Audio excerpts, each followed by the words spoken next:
Well, I mean, I'm naturally a lawful neutral kind of person, I think. But You think you're lawful neutral? yeah. Not good? Yeah, I think I'm pretty lawful neutral. I think you're lawful good. You're very good. Like, you want to be a good boy. It's true, but I try to, like... I'm, like, the kind of person who, like, doesn't get involved in many things. Like, I think I have a, like, live and let live kind of attitude. Which maybe actually makes me neutral good.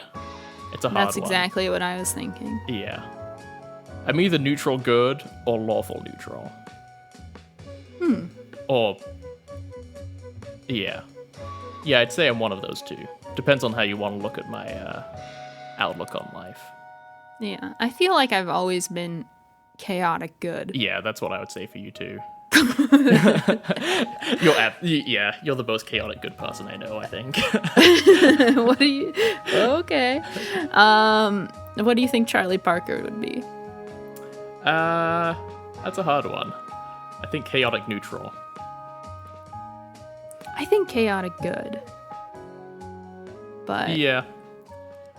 I think I don't know. It's probably chaotic something.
I guess that's as good of a way as any to introduce ourselves. Yes. I'm Lily. I'm half of Jam Eater Records, and I'm not a music nerd, but I'm very interested in a lot of different types of music, and one of those types includes jazz. So I'm here with... I'm Charlie. Some people also know me as Charles Islin, and I am a music nerd. I'm a nerd for a particular kind of music. I love early jazz, most things before 1955, although I like jazz music from after that as well.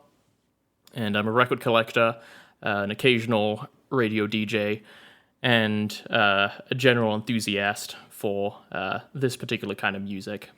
And I love to talk about it, and that's what we're going to be doing today on this new podcast, which is entitled... Jazz Attack. Wait, no. Shellac Attack.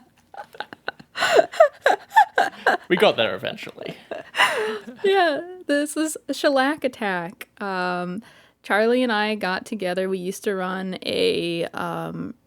basically a mini record club together, and we kind of just wanted to bring it to the internet since we're not living so close anymore, and just sharing what we know and what we are enthusiastic about. And this week we will be talking about Charlie Parker. It's the Charlie Parker Centennial on, I think, the 29th. That's right. Yeah, from tomorrow. Yeah, so he would have been alive for 100 years. The 29th is his birthday. And this episode is titled Bird Lives, and it is attributed to Phil Schaap, a Charlie Parker lover. I would say that's putting it very lightly. Very lightly. Phil Schaap, who's one of the great Charlie Parker scholars of probably the world, and probably one of the people who has known the most about Charlie Parker since Charlie Parker himself. and he did a daily show, an hour and a half, on Charlie Parker for decades of his life. Unfortunately, he's had to cut it back for health reasons. But Phil Schaap, who's one of my mentors and a bit of Lily's mentor as well, Lily's met him a few times, has dedicated his life to spreading the good word about Charlie Parker. And so, as today we're going to be trying to spread the good word about Charlie Parker, we're dedicating this discussion to the great Phil Schaap. Yeah, and so to start off this episode, we're going to be playing you KoKo by Charlie Parker.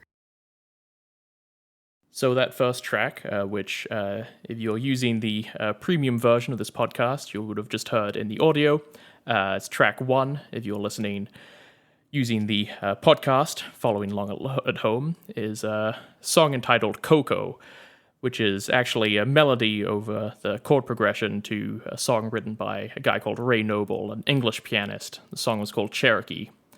And it's a song which Charlie Parker rewrote as KoKo, and it represents really his vision of how music should go, and in many ways this musical style which Charlie Parker represents, which we today call bebop. Back in the day it had many names. Rebop, modern music, various other things.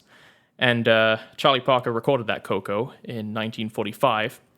In the first time, he was in a recording studio leading a band under his own name.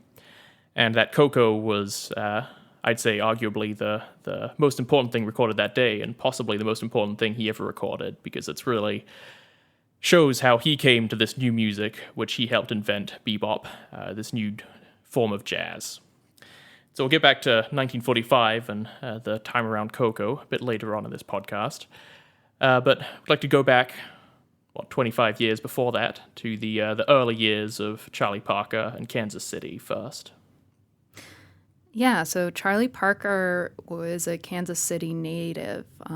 His father, I think, grew up there, and his mother eventually moved to Kansas City, and they met and had a baby named Charlie Parker in 1920. And one thing you have to understand about Kansas City, I think not a lot of people would recognize it back then because it was such a big, bustling city. It was referred to also as an open city, which means it was mostly controlled by mafia and gangs. So there was a lot of interesting music, a lot of drugs, a lot of prostitution. It was a pretty wild city, but during the 1920s and 1930s, I think up to, I would say, maybe 40-something, it was a wild place where jazz was really bustling and where jazz flourished. One of the big reasons why jazz was able to flourish so much in especially the 1930s in Kansas City, as you said, it was this bustling city. It was really the center of what was then called the Southwest. It's sort of a geographical area which we don't really recognize anymore. But back then we called it the Southwest, and in the 1930s, while the Great Depression was raging and these other cities were in poverty and impoverished, the politicians of Kansas City decided that in order to keep the city afloat economically, they would just back these criminal enterprises, the gambling, the prostitution, the illegal drugs of the day, which was alcohol. This was the height of Prohibition, and part of that was backing entertainment, and entertainment in the day was mostly live music, or that was a big part of it. And so there was a lot of great music happening in Kansas City in the 1920s and 30s, and Charlie Parker got exposed to a lot of that music while he was living there in his young years and his teen years. Yeah, so he actually lived a very fast life as well. His, I think, father left their family pretty early on. So when that happens to you, you kind of have to grow up quickly. And I think back in the day, especially during the Great Depression, a lot of people lived way more quickly, I would say. When Charlie was 15, he was married and had a baby. And I'm pretty sure he dropped out of school by then. And I think I remember seeing that people would say he looked like a 35-year-old when he was like 15 or 16, because that's just how fast Charlie kind of lived his life, because you have to grow up and support a whole family. And a pretty crazy thing happened where Charlie Parker actually got in a car accident when he was younger. And I think he was probably maybe, I want to say 16, 17, or 18, like around those years. He got in a really bad car accident where him and another person were injured, and then like 2 or 3 people died. And so in order to deal with that pain, he was prescribed heroin by his doctor. And that led to a life of addiction for him. I think Charlie Parker's very well known for that already, but that's kind of what jump-started his interest. He was already trying to become a musician. I'd say there's record of him at a bunch of jazz jams, trying to like impress people. And when after like he was on heroin for a while, things kind of fell apart for him at home. And he was actually kicked out by his mom and his wife. And so he had a short stint in New York after that. He was hanging out in New York. He was a dishwasher. And he would often, the place he was dishwashing at, he would often wait till, I think, late at night, and Art Tatum would be playing the piano. And he eventually came back to Kansas City because his dad died. That's right. And that's when he really started getting into the professional music scene. And right. Charlie Parker, who we now think of as this great genius of music, interestingly was kind of a latecomer to being a talented musician. In sort of later interviews, his like high school music teachers would say he wasn't really anything special. And eventually he figured out a practice regimen, and he figured out a way to play in his own style, which really helped out and allowed him to come into his own and play with just a much greater facility than he had in his earlier years. And that allowed him to start actually working in the music scene of Kansas City of the late 30s. And eventually he made his way into some of the big bands, which were the way that you would hear music in the day. They were the pop bands of the day, these large jazz groups, usually 10 or more people. And the one that Charlie Parker made his way into eventually would be the Mcshann Orchestra, which was one of these territory bands, they used to be called at the time. They were bands that were hugely popular in a certain locale, 2 or 3 states around a certain location. So in Missouri and Kansas, and certain parts of Illinois and Oklahoma, Jay McShann's band would be really, really popular. It'd be huge. But elsewhere in the country, it would be almost unknown. And that's where Charlie Parker makes his first records. And sorry. I would say, from my perspective, Jay Mcshann was someone I kind of had no idea about, especially since there are other people like Count Basie that's in the area. But Jay Mcshann was like up there and competing. Right? Exactly. And eventually Jay Mcshann tried to do what Count Basie did, which was take the band to a national level. And so when we first start hearing Charlie Parker on records, they had a contract with the Decca label. They made their way to New York and were sort of introduced to the broader American audience, mostly through radio programs. There's one that survives of them playing at the Savoy Ballroom, which was the biggest dance hall in America at the time. And they got a bit of popularity. Jay Mcshann never quite had the same staying power as Count Basie, but the early part of his story is fairly similar. And Charlie Parker's followed that Jay Mcshann band back to New York and through some of that rise to popularity. The whole thing kind of got torpedoed with the advent of the Second World War, which really shook up the entertainment industry a lot. So Jay Mcshann, after 1942, sort of fell back into a bit of obscurity, but he himself is a fascinating musician. Yeah, absolutely. And I watched part of this documentary called The Last of the Blue Devils, which features Jay Mcshann, Count Basie, I think, who was it? I want to say Joe Tatum, Joe something. And it's called The Last of the Blue Devils because it was this music group that had like Lester Young and Count Basie in it. And they're all from Oklahoma. Jay Mcshann is from Oklahoma, and they all moved to like Kansas City eventually to play jazz music. And so I really recommend checking out that documentary and just seeing kind of like these old dudes who were huge names back in the day, and they're all kind of just hanging out and playing together. It's really interesting. Yeah. And many of those musicians, through the Count Basie Orchestra especially, held on to a lot of popularity well into the 80s, and rode the various waves of jazz's popularity up and down. Yeah, absolutely. So to just kind of show what they sounded like, let's go to the Jumpin' Blues. So what you just heard was the Jay Mcshann Orchestra, which was one of these big bands of the early 1940s and late 1930s. It's really how most popular music was played at the time. This is a time when jazz was extremely popular. It was the pop music of the day. And you would have heard it through the big bands. And today we think sort of as big bands as people like Glenn Miller and Benny Goodman, but there were these there were thousands of big bands throughout America. And this Jay Mcshann Orchestra was one of the great ones from Kansas City. And it was a group of African-American musicians.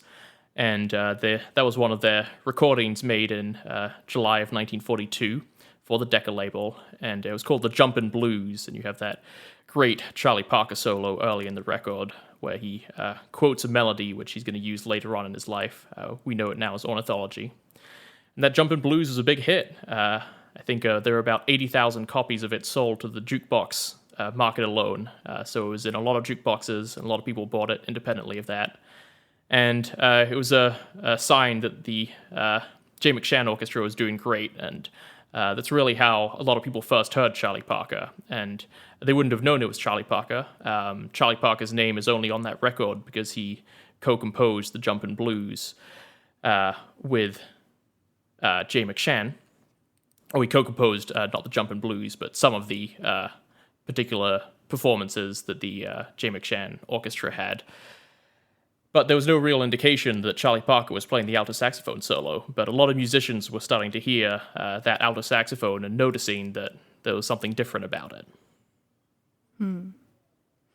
Yeah, I would say hearing this, you can hear a little bit of the beginning of Charlie Parker. I would say it's very different, though, of what I think of when I think of Charlie Parker. It sounds very much like just regular early swing, early big band stuff, like kind of the status quo of the time. Yeah, and I think I've been listening to this track for years, and when I was first getting into jazz music and I heard it, I barely noticed Charlie Parker, and it's really, I think, why the musicians especially picked up on it as people who were very attuned to the music, heard something different in that alto saxophone, thought that something interesting might come out of it, and some musicians met Charlie Parker at this time. A lot of them didn't really know him at all. He was still not very famous, but it was the first time that Charlie Parker really could be noticed by a broader audience than just the musicians in Kansas City. Yeah, I'd say with Jay Mcshann, that's where he developed the most, at least like the beginning and the jumping off of what he was going to do. And he even got his nickname Yardbird, Charlie Yardbird Parker, while he was on a trip to Nebraska. They were going to go play, and they were driving, and it was late at night, I think it was pretty dark. It was in a farm area. And all of a sudden the car hits a bird, hits a chicken, a farmer's chicken. And this is just a story that Jay Mcshann has told many times. So Jay Mcshann's in the car as well. They run over a chicken and they keep going. They don't stop at first, but Charlie makes them turn back. He says, "You got to pick up that yard bird. You hit that yard bird. You got to go pick it up." And so they turn the car around. Charlie gets out and he picks up the dead bird, takes it in the car with him. They drive all the way to Nebraska, and they were staying at, I think, some sort of, I don't think it was necessarily like an inn or anything, but usually when you stay over at someone's place, usually like the woman of the house cooks. Yeah, a lot of the African American groups especially had to stay at boarding houses. Because they wouldn't be let into hotels or sort of whites only places. And so there was a network of African American homes who would host these bands, and they would sometimes cook them dinner. And it was a bit like a bed and breakfast, an informal bed and breakfast. Right. So in Lincoln, Nebraska, he had this dead chicken. And he asked the lady of the boarding house or wherever they were staying to cook it up. And she did. And Charlie ate the whole thing by himself. And that's how he got the nickname Yardbird. Everyone just called him Yardbird after that because he just ate this whole chicken that they ran over. And it often got shortened to Bird, but the full nickname is Yardbird. Right. Right. So you'll see just a lot of bird references. I think Charlie definitely embraced that. Yeah. It's just such a, I don't know, it seems such like a lighthearted story. It just seems like this is where he was seriously developing his skill and just enjoying life. Because Charlie, he was known, I kind of look at him as like an explosion or something. He was living life really fast.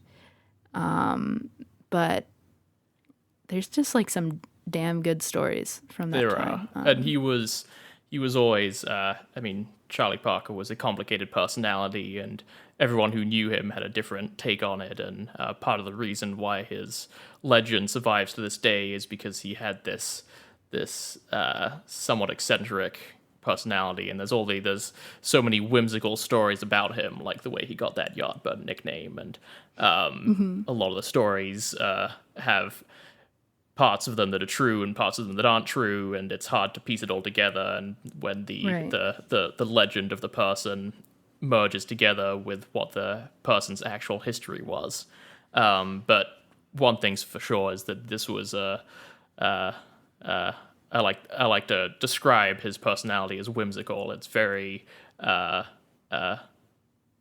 somewhat strange. No one quite understood what was going on inside his head at all times. But at the end of the day, people were just attracted to him, and he had this magnetism about him, and that was partly down to his playing, but his personality matched it. Yeah, and I'm kind of wondering why, because eventually he left Jay Mcshann's band and moved to New York. Yeah, and part of it has to do with the fact that, especially in this period, Charlie Parker had some issues with professionalism. He would often, if he was employed by someone in their band, he would often not show up to gigs or show up late or sort of do what he pleased instead of following the professional regimen that these big bands had to follow. And so eventually he falls out of the Jay Mcshann Orchestra, and from 1942 to 1943 he sort of bounces around in a few different places. One of the people who he'd met a little earlier, right at the beginning of the 1940s, was this guy who I hope you've all heard of, called Dizzy Gillespie, who was a trumpet player. And this time, Dizzy Gillespie, although he had a bit more exposure than Charlie Parker, was basically living the same life. He was playing in the big bands of these early 1940s, the swing era. And at that time, when they met, Dizzy Gillespie was playing with the Cab Calloway Orchestra, and he was one of the star trumpet players in that band. But he was still in the same kind of situation where he was working for someone else as one of 15 musicians in this big group, playing the same repertoire over and over again, day by day. And when Charlie Parker and Dizzy Gillespie met, they had this connection. They both realized this thing that we talked about earlier about each other, that both of them fit in, but they were both doing something very different from the other 14 musicians around them. There was something unique about their individual playing, and Charlie Parker and Dizzy Gillespie figured out pretty quickly that Dizzy Gillespie and Charlie Parker's unique way of playing could blend together into one unique thing, and they caught on to that, and their paths crossed a few times in the next few years, and whenever they did, they were able to keep working on this music that they both had an idea for but hadn't fully realized yet. And eventually, Dizzy Gillespie was hired by a great piano player who made his name in Chicago, although he was from Pittsburgh originally, called Earl Hines. And we now best remember as pianist for Louis Armstrong, but Earl Hines also had one of these big bands. And he hired Dizzy Gillespie to be a musical director. And which basically meant that he got to pick the repertoire, get the arrangements, figure out who was going to be playing what, rehearse the band. Basically, he would do the legwork while Earl Hines would front the band and play piano. And Dizzy Gillespie got an opportunity to get Earl Hines to hire Charlie Parker. And he was actually playing tenor saxophone in this period, rather than alto saxophone. And there's a few months when Earl Hines has both Dizzy Gillespie and Charlie Parker in the band, and this is when they really work out their new music, and they work out how it might go, and they start introducing other people around them in their ensemble to this music, and they start writing some songs which they could play it on. And eventually, this new music would become what we know now as bebop. And bebop is an evolution of jazz music, really, which comes out of the music of the 1930s and 1940s, and is kind of a reaction to the more laid-back swing of the era. It's much more fast-paced often. It's much more elaborate in terms of the notes played and the lines. It often borrows the harmonies from classic songs of the era, but rewrites them with these more elaborate melodies. It's a very fast-paced music, and it has its own rhythmic identity. You could recognize the sound of people playing bebop. And it's sort of this bebop expression is a bit of a representation, the name of what it sounds like, bebop. And so Dizzy Gillespie and Charlie Parker start working this out. And eventually Charlie Parker drops out of the Earl Hines band. He disappears for a bit. But Dizzy Gillespie especially keeps working at this, and he keeps working it until late 1944 and early 1945, when he eventually gets a chance to start his own band. And he, sometimes against his better judgment, decides to hire Charlie Parker, who was, in this period, still suffering from these professional issues. He was hard to get to be consistent. It was partly due to his drug problem. It was partly due to the fact that his personality at this time just really didn't mesh well with showing up for, playing 5 hours of music every day in the same place, playing the same music, even if it was now the music he loved. But this is really, in 1945, Charlie Parker is in this Dizzy Gillespie Rebop 6, as now known. Back then it was just called the Dizzy Gillespie Orchestra. And it's a group with them two and a piano, bass, and drums, and sometimes electric guitar. And they were playing this great music, bebop. And we have the next track, which we'll go to now, which is this Dizzy Gillespie group with Charlie Parker playing one of these new songs which they'd composed, with a group of musicians who weren't exactly bebop musicians, but who had figured out how to play it alongside Dizzy Gillespie. And the result is really where the vision was going from the start, and this is the vision arguably at its best. All right, so that was Groovin on High. If you are listening in the premium version, of course, we'll have the playlist somewhere for you in the show notes if you are listening to the free version. And you can really tell that something is different in this song. And to me, it sounded like a very, very familiar song, like that I've probably heard before, but never really had a name, probably when I was listening to some Dizzy Gillespie.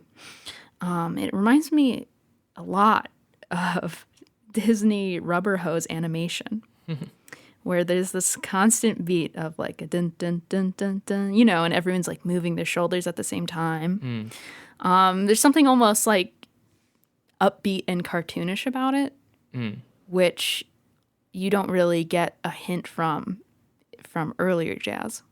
Yeah, and it's the Groovin High, which is written by Dizzy Gillespie, is it's such a great song. It's like this upbeat.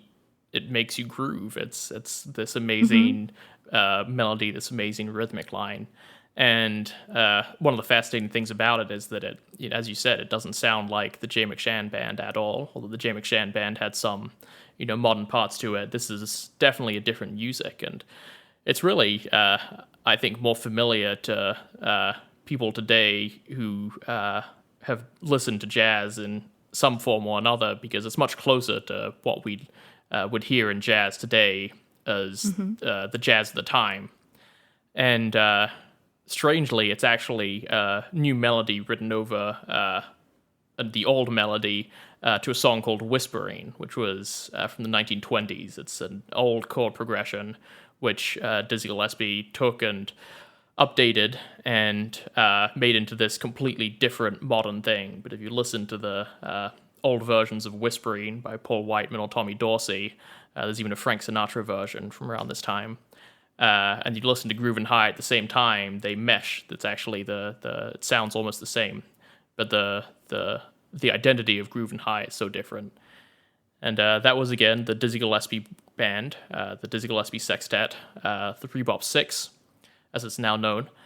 And that was the band that Charlie Parker was playing and working in at the time. And Dizzy Gillespie actually had to hire a extra player, a seventh player on tenor saxophone. First it was Don Byas, and eventually it would be a guy called Lucky Thompson. And he was there so that when Charlie Parker didn't show up to the gigs, they would have an extra musician and they could actually play the music. That's how much Dizzy Gillespie felt that Charlie Parker needed to be in the band, despite the fact that he was not showing up all the time. He was not always playing to the best of his abilities. So he had a whole extra employee in this group just to be on call for when Charlie Parker wasn't there.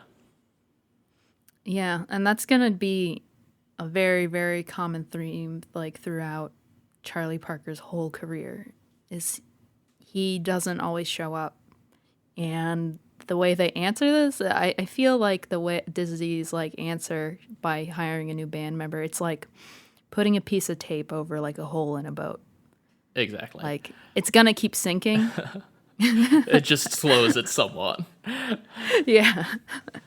And this tendency to show up, not show up rather, of Charlie Parker led to some pretty big life decisions in the end. And one of them came while he was part of this Dizzy Gillespie group, and they went to California. They flew out there in a pretty early commercial airliner. It wasn't common to fly anywhere at the time. And they went out there at the end of 1945 into the beginning of 1946 to play in LA at a place called Billy Berg's. I think it was in Hollywood. And they played there for a few months.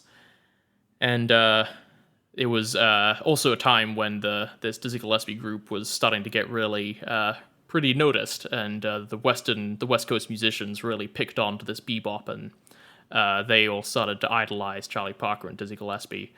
And it was really when you started to have other musicians other than Charlie Parker and Dizzy Gillespie who could play bebop with a lot of facility, with their own identities, and it's a great time for the music.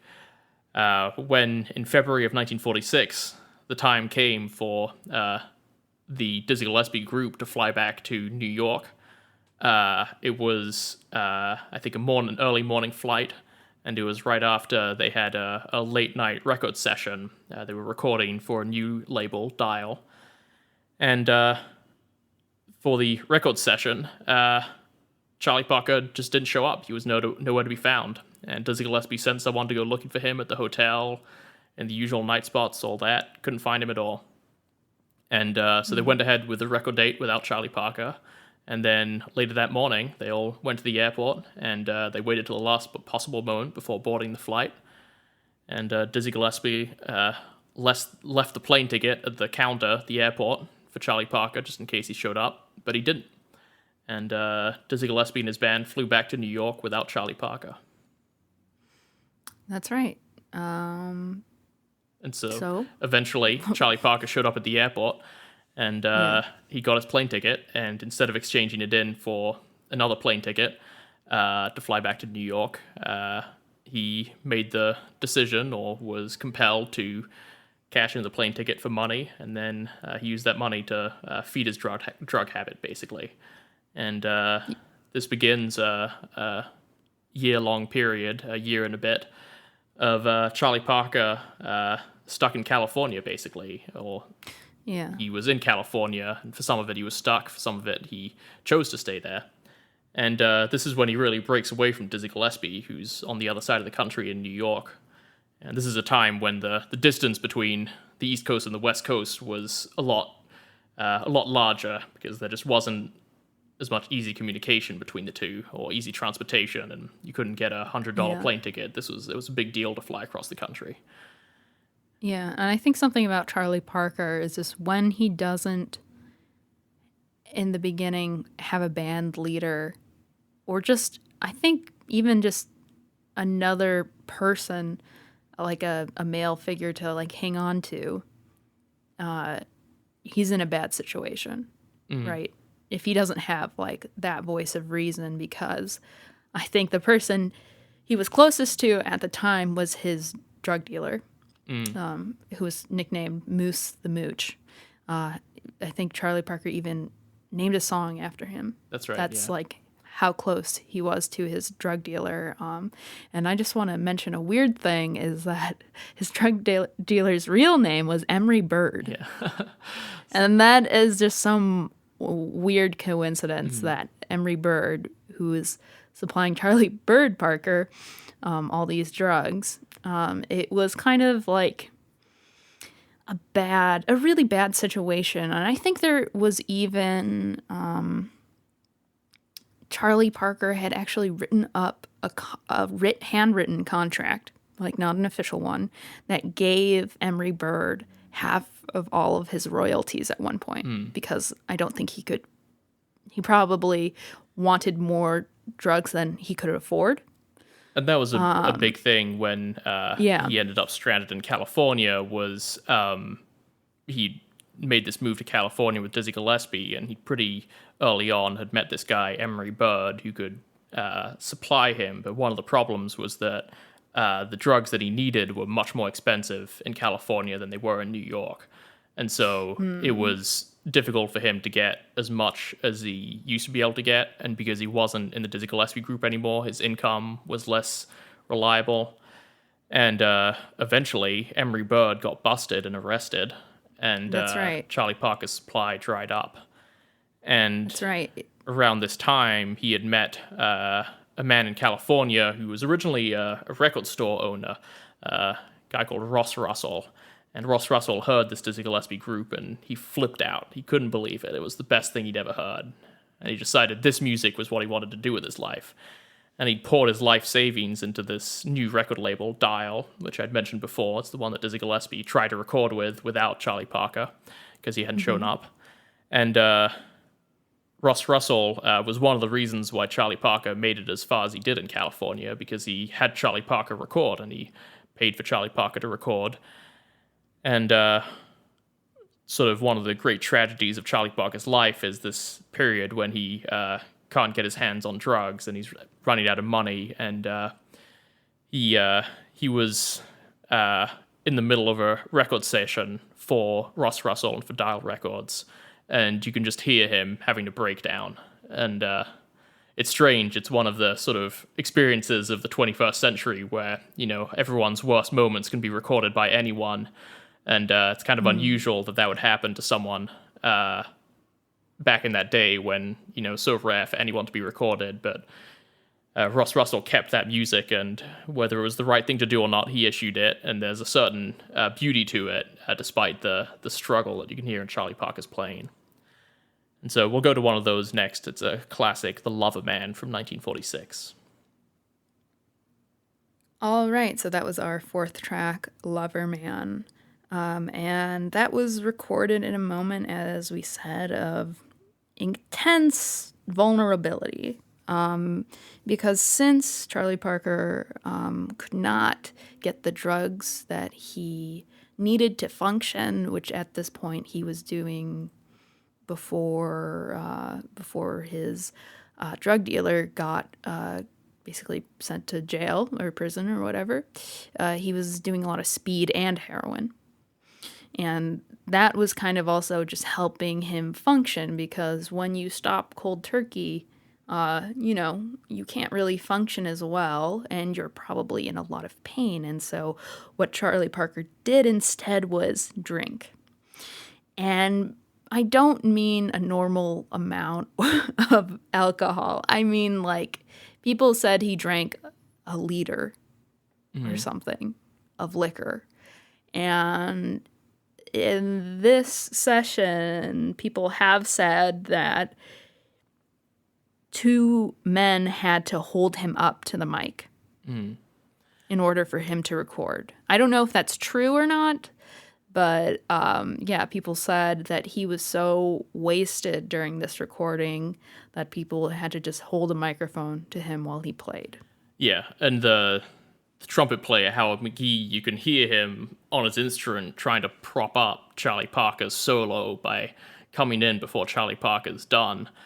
And, whether he was wasted or just suffering from extreme withdrawal, there's one thing that's certain, is that on that Lover Man, he is not in good shape, and you can hear it. And it's amazing that it's still a very emotional piece of music, and there's an earthiness to this recording, which is kind of tragic that we would enjoy it, because it's a man in such a bad state. But it really... I think... Sorry. Go ahead, yeah. Sorry, I think if you did not tell me, if I did not know that he was wasted, I don't think I would have noticed that anything was wrong with the track. Yeah. It sounds very soulful. It almost sounds very similar to like a Chet Baker recording, and I'm sure Chet Baker was also messed up when he was recording. And it's related to, it's almost relatable to sort of, more experimental jazz where people, let go of some of the restrictions of tempo and playing in time, because it's, and playing notes that are supposed to be made by the instrument, and playing these notes that are sort of out there, and he's doing it unintentionally, but it's still something that we can hear and enjoy today, despite how sad of a moment it is. And it didn't really last much longer than that.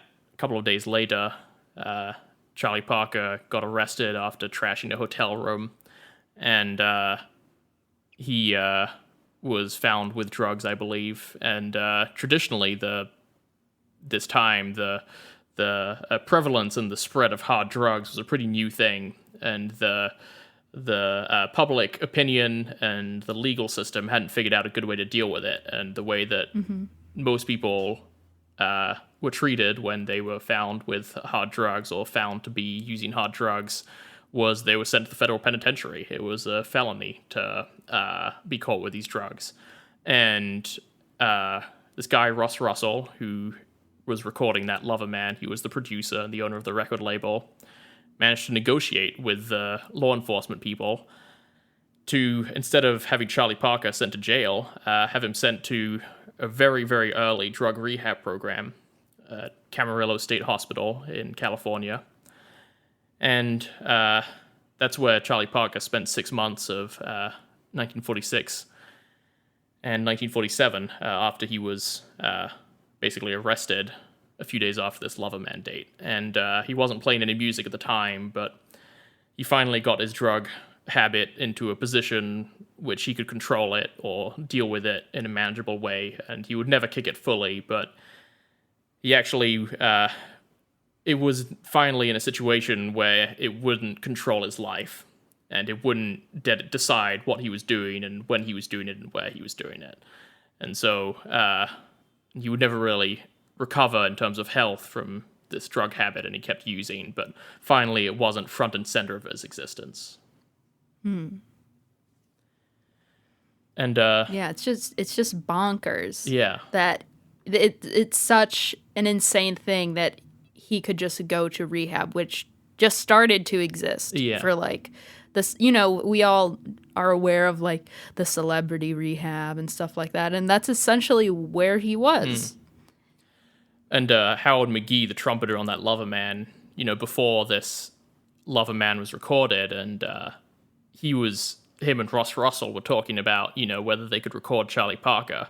Ross Russell, you know, was saying to Howard McGee, he said, essentially, you know, I want to wait to make sure that, you know, Charlie Parker gets better, and then we'll record him. And Howard McGee said, it's not going to get better. You record him now, and he's going to be worse tomorrow, and the day after that, he might be dead.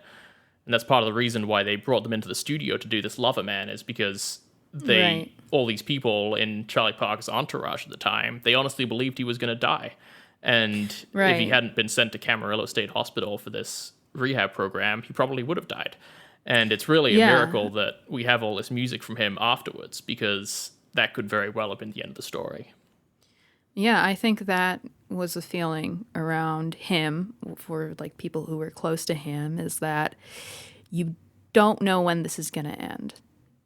It's kind of like watching, you know, like a sparkler. Like, this is gonna end sometime, but I don't know. And going to rehab really, really gave him that boost. Because how old must he must have been 26? He was about 26, yeah. Yeah, that's right.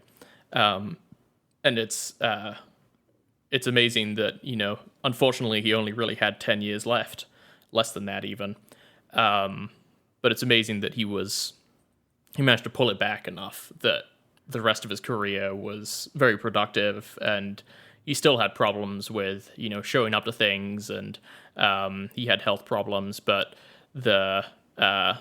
fundamentally he was more in control of his own existence, and he was able to fully execute the music that he wanted to execute. And that's one of the great things, is when he comes out of rehab in 1947, he spends a bit of time still in California, playing with this Howard McGee guy and his band at the Heidi Ho in LA. But eventually he starts making his own records and starts leading his own group. And in the spring of 1947, he makes his way back to New York, and he's finally leading his own band. He's created this quintet identity where it's him and a trumpet player with a piano, bass, and drums.